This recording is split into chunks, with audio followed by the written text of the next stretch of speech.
বিসমিল্লাহির রহমানির রহিম। হে সমস্ত জগতবাসী, আমি শামীম আলী চিশতি আপনাদের সামনে যে আলোচনাটি নিয়ে হাজির হলাম, সেই আলোচনাটি হলো যে এই পৃথিবীতে কোনো মানুষ যদি যার যার মুর্শিদের দেওয়া সাধনাগুলো করে এবং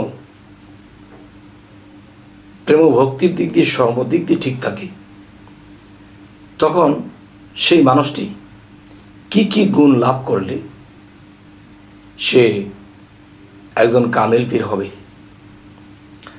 আজকের স্টেটমেন্ট ইনশাআল্লাহ অবশ্যই মন দিয়ে শুনবেন। যে একজন ভক্ত তিনি শিশু হয়, যখন বায়াত গ্রহণ করে তখন শিশু হয়। এই শিশু দিন দিন সাবালক হয়। সেই সাবালকটি কিসের হয়?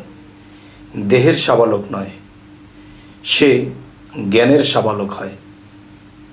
আচ্ছা, তো এখন বিষয়টা হলো, দেখেন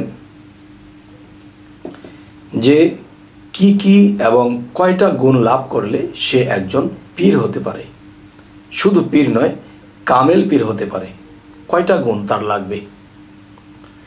আচ্ছা, তাহলে যে কয়টা গুণের কথা আমি বলবো, অবশ্যই আপনারা এটা গুণে রাখবেন এবং এই গুণের পীর যদি আপনারা পান, তাহলে আপনি সেখানে মুর্শিদ ধরতে পারেন। আর যদি এই গুণগুলো না পান, তাহলে সেখান থেকে পালান।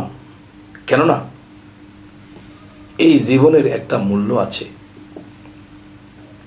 আমি না জেনে না বুঝে আমি এক জায়গায় মুরিদ হয়েছি, সেখানে যা কিছু পাওয়ার কথা, যেখানে যা কিছু আমি সেখান থেকে পাবো, কিছুই পাইনি। তাহলে এই জীবনটা নষ্ট করে লাভ নেই, কারণ এই মানব জীবনের অনেক মূল্য। তাই আমি বলবো যে শুরু করব যে কথাগুলো দিয়ে এবং শেষ করব আমি এর ফয়সালা দিয়ে। আচ্ছা, প্রথমত, কেউ যদি মুরিদ হতে যায়, তাহলে তখন পীরের মধ্যে কি কি গুণ দেখলে আপনি মুরিদ হতে পারবেন এবং কি কি গুণ আপনার মধ্যে আপনি লাভ করতে পারলে আপনি একজন কামেল পীর হতে পারবেন। আচ্ছা, সেটি হলো, দেখুন যে একটা ফলের গাছ যখন লাগানো হয়, তখন বীজই লাগানো হয়েছে, এটাকে আগাছাগুলো পরিষ্কার করে পানি দিতে দিতে একটা সময় দোপাতা নিয়ে এটা ওঠে। দোপাতার গাছের মধ্যে কিন্তু ফুল ফল কিছু ধরে না। যখন গাছটা সাবালক হয়ে গেছে, তখন তার পাতাগুলো ছড়িয়ে গিয়েছে, তার ফুলের কুহি ছাড়তে শুরু করেছে, ফুলের কলিগুলো ছাড়তে শুরু করেছে। এই কলি কিন্তু খাওয়া যায় না। যখন সে কলি থেকে ফল হইতে শুরু করেছে, সেই ফলও কিন্তু খাওয়া যায় না এবং সেই ফল যখন পাকবে, তখন এটা খাওয়ার যোগ্য হবে। তবে দেখেন, গাছটা আজকে বুনেছি, কালকে যদি ফলের আশা করি তা কখনোই সম্ভব নয়। তবে একটা জিনিস কি, যে গাছের গোড়ায় নিত্য পানি ঢালবো, ঠিক তার মধ্যে গাছের গোড়ায় আগাছাগুলো সাফ করে রাখবো। তাহলে কি হবে? গাছের জোর থাকবে। ঠিক একজন ভক্ত যখন মুরিদ হয়, তখন তার সে আগাছাগুলো কি, গাছের চতুর্দিকে আর পানি ঢালছেন, সেটা কি? সেটা হলো, দেখেন, আত্মার খাদ্য হলো জিকির। যে বেশি জিকিরে থাকবে, সর্বদা তার আত্মাটা জাগ্রত থাকবে এবং সে সাবালক খুব তাড়াতাড়ি হবে। এ হলো গাছের গোড়ায় পানি। আর গাছের গোড়ায় যে আগাছাগুলো পরিষ্কার করে দিতে হয়, সেটা হলো কাম, ক্রোধ, লোভ, মোহ, মায়া, মাৎসর্য। দেখবেন মনের গতি এত বেশি, আমি যদি এরকম একটা বাড়ি করতে পারতাম, এরকম একটা নারী পাইতাম, এরকম একটা গাড়ি পাইতাম, এরকম কিছু মন ছোটাছুটি করে। আর এই মনকে ঘুরাইতেছে কে? কাম, কাম, ক্রোধ, লোভ, মোহ, মায়া, মাৎসর্য, এগুলো হলো আমার আগাছা। এই আগাছা নিয়ে যদি আমরা বড় হই, তাহলে দেখা যায় আমরা পরিপূর্ণ পবিত্র মানুষ হতে পারবো না। আচ্ছা, এবার আসি যে একটা মানুষ যখন তরিকতের জ্ঞানের জগতে সে সাবালক হয়, তখন তার মধ্যে কি কি গুণ দরকার, যে গুণগুলি তার মধ্যে আসলে তখন সে একজন কামেল মুর্শিদ হতে পারবে, কামেল পীর হতে পারবে। সেই বিষয়গুলো হলো, দেখুন, যে প্রেম ভক্তির দেশে এমনভাবে ডুব দিতে হবে, বিন্দু পরিমাণ অহংকার রাখা যাবে না। ভবিষ্যতে আমি পীর হব এটাও অন্তরে রাখা যাবে না। আমি যে সকল ওলি আউলিয়াদের চরণের তলে আমার মাথা রেখে আমি যেন মরতে পারি, এটাই থাকবে আমাদের ভিতরের চাওয়া, যেন ওলি আউলিয়াদের চরণ তলায় মাথাটা দিয়ে থাকতে পারি। ভবিষ্যতে আমি এত বড় পীর হয়ে যাব, ভবিষ্যতে আমি আউলিয়া হয়ে যাবে, এই ভাব রাখা যাবে না। তাহলে আল্লাহ আপনার থেকে অনেক কিছু ছিনিয়ে নেবে, কারণ সে তো আমার জন্য ইবাদত করে না, সাধন করে না, সে তো এটা হওয়ার জন্য করে, তখন আল্লাহ বেজার হবে। আচ্ছা, দেখবেন পৃথিবীতে একটা বাবার যখন 5টা সন্তান থাকে, তো 5 জনের মধ্যে একজন যোগ্য হয়েছে, এটা বাবা তার খবরটা জানে যে আমার এই ছেলে আমার হাল ধরতে পারবে, কিন্তু সেই ছেলের কোনো চাওয়া পাওয়া নেই। সে একনিষ্ঠভাবে শুধু বাবাকে ভালোই বাসে এবং তাকে মেনে চলে। তো এখন বিষয় হলো যে তখন বাবা যখন নীরব থাকে বা একটা অবস্থানে থাকে, তখন বাকি 4 জন ছেলে এসে বাবাকে বলে, বাবা আমাকে বাড়িটা লিখে দাও, আমাকে জমিটা লিখে দাও, আমাকে ওটা লিখে দাও। আরেকটা ছেলে যে আছে, সে কিছুই চায় না, বাবার সেবা করে বাবার কথা মতো চলে এবং তার ঠান্ডা মস্তিষ্ক, লোভ লালসা এরকম কিছু নেই। তখন সেই বাবা এসে বলে, বাবারে, সেই ছেলেকে বলতেছে যে চরিত্রবান, তুমি আমার সংসারের সমস্ত দায়ভার সমস্ত তোমার কাঁধে নিয়ে নাও, আমি আর বেশি দিন বাঁচব না। কিন্তু দেখেন, বাকি ছেলেরা কিন্তু চেয়েছে, তারা কিন্তু পায়নি, কারণ তারা এই সম্পদ নষ্ট করে ফেলবে, তা এটা ঠিক রাখতে পারবে না। আর বাবা জানে কে পারবে। তাহলে সেই যাকে ডাকিয়া দেওয়া শুরু করলো, সে কিন্তু কখনোই চায়নি। আর তার মন হলো আমার বাবার সেবা করব, আমার বাবাকে আমি যেন মেনে চলতে পারি। তার আর কিছু চাওয়া নেই, কিন্তু তাদের কিন্তু চাওয়া আছে, তারা কিন্তু পায়নি। আর যে না চেয়েছে তাকে কিন্তু দেওয়া হয়েছে। ঠিক এই পৃথিবীতে আল্লাহর সাধনা, আল্লাহর কাজ যখন করব আমরা, তখন আমাদের মধ্যে কোনো চাওয়া পাওয়া কিছুই রাখা যাবে না। যদি চাওয়া পাওয়া রাখি, তাহলে আমাদের দ্বারা আর কিছুই হবে না। যাই হোক, হে সমস্ত জগতবাসী, আরও একটি বিষয় হলো যে কয়টা গুণ লাগবে একজন মানুষ মুর্শিদ ভজনা করে কামেল মুর্শিদ, কামেল পীর হতে হলে কয়টা গুণ লাগবে? একটা গুণ হলো সে বেশিরভাগই নীরব থাকবে, 10টা কথা না বলে সে এক কথায় 10 কথার ফয়সালা দেবে। এক। দ্বিতীয় হলো, যদি কোনো ভক্তকে মুখে একটা বাক্য দিয়ে বলে, যাও তোমার এই কাজটি হয়ে যাবে, সেটা হবেই, হয়ে যাবেই। আর এটা 100 বললে 2-1টা মিস হতে পারে, কিন্তু 98টাই তার ফলবে। এরপর সে রাতে 3টার আগে 4টার আগে ঘুমায় না, আল্লাহর কাজে ধ্যানে মগ্ন থাকে।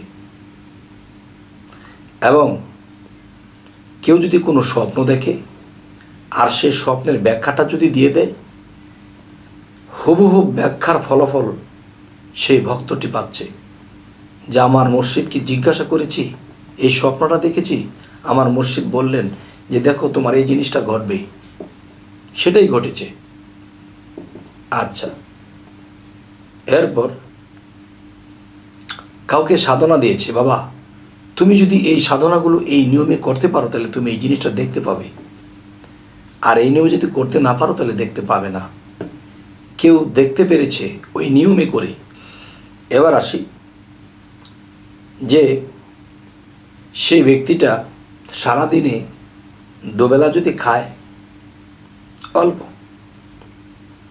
তার খাদ্য বেশি কখনোই হবে না, এবং তার চেহারাটা থাকবে নূরে ভরপুর, নূরে নূরান্বিত থাকবে তার চেহারা। আচ্ছা, কোনো রোগী যদি আসে তার কাছে, বাবারে আল্লাহ ভালো করবে, কিন্তু আল্লাহ যে ভালো করবে, নাসর বান্দা তো ছাড়ে না। যদি কাউকে বলে যে তুমি ডাক্তারের কাছে যাও, তাহলে তাকে ডাক্তারের কাছেই যেতে হবে। আর যদি মাথায় হাত দিয়ে বলে দিয়ে যাও তোমার রোগ ভালো হয়ে যাবে, সে কালকে থেকেই ভালো হয়ে গেছে। আচ্ছা, তাহলে এরকম কিছু গুণ একজন মুর্শিদ, একজন পীরের কাছে থাকতে হবে। আরও একটি বিষয় হলো, দেখুন, একজন ভক্ত অনেক দূর দেশ থেকে রওনা দিয়েছে, এখন কিন্তু সে ফোনও দেয়নি, বা সে আগে বলাও ছিল না যে সে যে আসবে। তখন মুর্শিদ ঘরে বসে বলবে যে কিছু ভাত তরকারি একটু বেশি পাক করে রেখো, দু একজন লোক আসতেছে। তাহলে বোঝা গেল কি, সেই পীর সাহেবের এলমে লাদুনি আছে। আর এলমে লাদুনি খুলতে হলে কি করতে হবে? যে অতিরিক্ত সাধনা করতে হবে, আর যেই সাধনাগুলো যার যার মুর্শিদ দেবে। আচ্ছা, আরও কিছু বিষয়, যেমন একজন ভক্ত এসে বলতেছে, বাবারে আমি আপনার কাছে এসেছি, আমার পিতা তো মেডিকেলে সে মৃত্যুর সাথে পাঞ্জা লড়ছে, ডাক্তাররা বলেছে সে মনে হয় আর বেশি দিন টিকবে না। আমি এতদিন বিদেশে ছিলাম, বাবার সেবা যত্ন করতে পারি নাই, একটু দয়া করবেন, আপনার সাথে আল্লাহর সাথে সংযোগ আছে, দয়া করে আল্লাহকে বলবেন আমার পিতার যেন আরেকটু হায়াত হয়, তাহলে আমি কিছুদিন বাবাকে সেবা করে দিতে পারবো। তখন পীর সাহেব তো নিচের দিকে তাকিয়ে আছে, নিচের দিকে তাকিয়ে তার কথাগুলো শুনতেছে। এখন বলতেছে যে বাবা তুমি চিন্তা করো না, তোমার বাবাকে কোন মেডিকেলে রেখেছিলে? এমুক মেডিকেল। যাও, তোমার বাবা সুস্থ হয়ে যাবে। কিংবা কিছুক্ষণ পরে আবার বলতেছে, বাবারে তোমার বাবা সুস্থ হয়ে গেছে। তিনি নিচের দিকে তাকিয়ে বলছে, ওই দেখো তোমার পিতা আসতেছে। তখন সে তাকায় দেখে, হায় হায়, আমার পিতাকে তো মেডিকেল ভর্তি ছিল, মৃত্যুর সাথে পাঞ্জা লড়ছে। এখন পীর সাহেব বলল, ওই তো আসছে তোমার পিতা, সে সুস্থ হয়ে গেছে। সুবহানাল্লাহ। তাহলে একজন কামেল পীর হতে হলে এই পৃথিবীতে মরার মতোই মরতে হবে। যদি কেউ মরতে পারে তাহলে সে পূর্ণ জীবিত হবে, আর এখানে সে যদি কেউ জীবিত থাকে তাহলে তার একদিন মরতে হবে। তাহলে সেই মরাটা কি? জিন্দা মরা, আর সেটার নামই হলো মুরিদ হওয়া। তাই বলবো, হে সমস্ত জগতবাসী, তো এরকম হব এরকমও আশা রাখা যাবে না। দেখা যায় আল্লাহর কাছে বলবো, আল্লাহ এত বড় একটা আউলিয়া আমাকে বানাইও, আমাকে এত বড় একটা পীর বানাইও। না, এমন কথা ভাববেনও না কেউ। যদি এমন কথা চিন্তা করেন তাহলে আল্লাহ তাকে লাইন কেটে দেবে। কেননা সে আমাকে চায় না, সে এটা হতে চায়। তাহলে স্পৃহা শূন্য রাখতে হবে, মনের অন্তরের মধ্যে কোনো চাওয়া পাওয়া রাখা যাবে না, একমাত্র আল্লাহ রাসূল ব্যতীত, নিজের গাউসুল আজম ব্যতীত, নিজের মুর্শিদ ব্যতীত আর কিচ্ছুই চাওয়া রাখা যাবে না। তখনই আপনি একদিন যোগ্য হয়ে উঠবেন। তবে একটা পীরের, একজন কামেল পীরের বহু গুণ থাকে, তবে এর মধ্যে কয়েকটা গুণ আমি আপনাদেরকে বললাম। আচ্ছা, আরেকটা বিষয় হলো, এই গুণটাও থাকতে হবে। একজন ভক্তকে বিভিন্ন সাধনা দিয়েছে, দমের সাধনা দিয়েছে। দমের সাধনা কিন্তু অনেক কঠিন বাবা। তখন অনেক সময় দমের সাধনা করে যে দম আটকিয়ে কত ভক্ত মারা যায়। কেন মারা যায়? কারণ মুর্শিদ যখন তাকে সাধনা দিবে তখন মুর্শিদ তার দিকে দৃষ্টি রাখতে হবে, আর না হয় সেই ভক্তটি মারা যেতে পারে। তাই বলবো, হে সমস্ত জগতবাসী, যে আমরা যখন এরকম ভুলটা না করি, মুর্শিদ যখন আমাদেরকে সাধনা দেবে তখন মুর্শিদের চরণ ছুঁয়ে তখন বলবো কি, অবশ্যই আপনি আমার দিকে একটু দৃষ্টি রাখবেন যাতে আমি সাধনা করতে পারি।